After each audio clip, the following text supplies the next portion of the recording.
இன்று அன்னாரது 25வது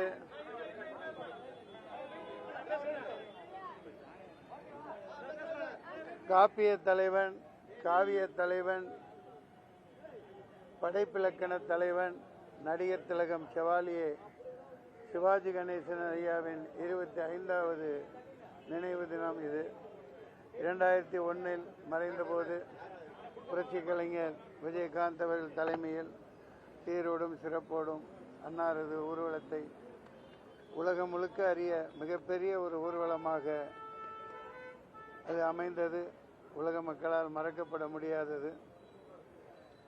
இந்த பூ உலகம் இருக்கும் வரை எந்த ஒரு நடிகர்களாக இருந்தாலும் அண்ணன் சிவாஜி கணேசன் அவர்களின் பாதிப்பு, அவருடைய மொழி இலக்கணம், உடல் இலக்கணம், பாடி லாங்குவேஜ், மாடுலேஷன், அசைவு, அங்க அசைவு, உதட்டு அசைவு இல்லாது ஒரு நடிகனும் விளங்க முடியாது.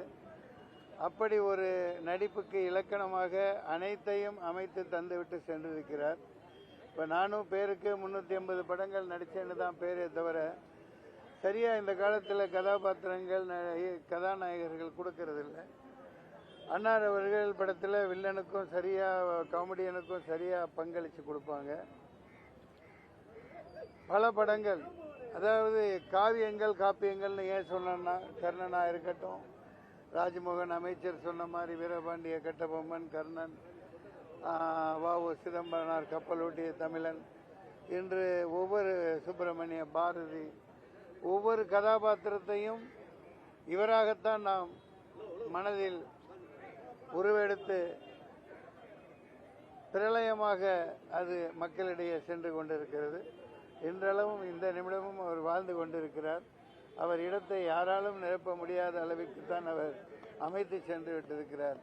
வாழ்க நினைவு புகழ். நன்றி, வணக்கம்.